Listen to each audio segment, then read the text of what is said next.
Merci d'avoir choisi TV5 Monde. Bienvenue si vous nous rejoignez dans 64 minutes. Le Monde en français, c'est l'heure du rappel des titres avec d'abord Jean-Marc Ayrault qui jette l'éponge. Le Premier ministre français annonce la démission de son gouvernement au lendemain de la défaite historique du Parti socialiste au municipal.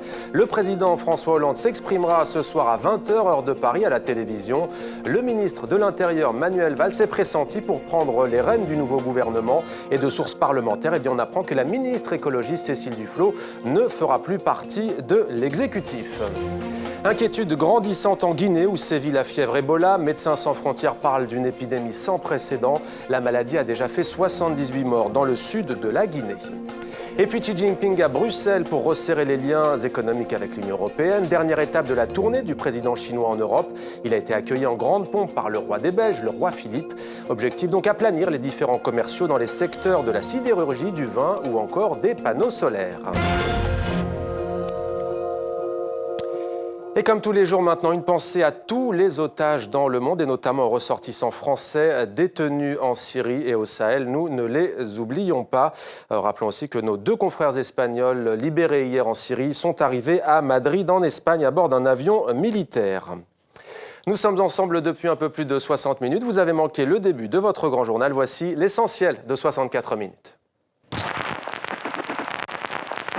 François Hollande, à peine élu, a démobilisé les siens. Il n'a plus parlé à ceux qui l'ont choisi. Il les a oubliés. Et aujourd'hui, il en paye le prix. Oui.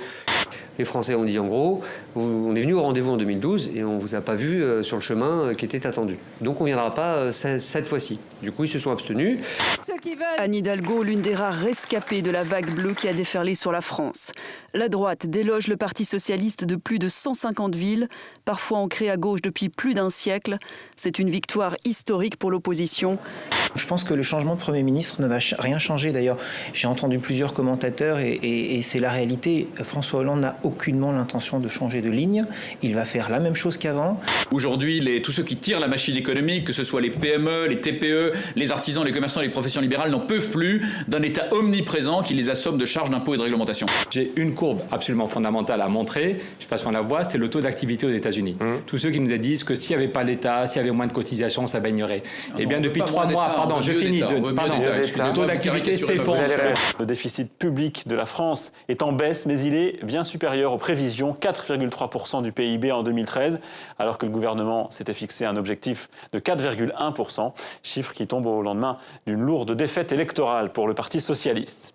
Le message qui émerge clairement, c'est que le monde doit s'adapter, doit limiter la casse, et au plus tôt, pour réduire l'impact du changement climatique qui menace les différentes parties du monde. Cela ressemble fort à un débarquement en Corée du Sud. À une nuance près, il s'agit en fait d'exercices militaires organisés par Séoul et Washington. Baptisés Dragons jumeaux, ce sont les plus ambitieux jamais réalisés par les deux alliés. Plus de 10 000 soldats américains y participent. Leur assemblée, qui est informelle, a demandé une autonomie ethnique, je cite, et territoriale sur le territoire de leurs ancêtres, avis aux amateurs, à bon entendeur, salut, soit russe, soit ukrainien. Patrick Chenet, toujours excellent en grincheux. Il joue Danny, un voleur dans ce film de Samuel Rondière. Il croise sur sa route Driss, même pas 20 ans. Tu gardes la voiture et tu gardes tes dents, soit on te défonce la gueule et là, on prend la voiture. C'est toi qui vas. Merci d'être fidèle à 64 minutes. À demain sur TV5 Monde.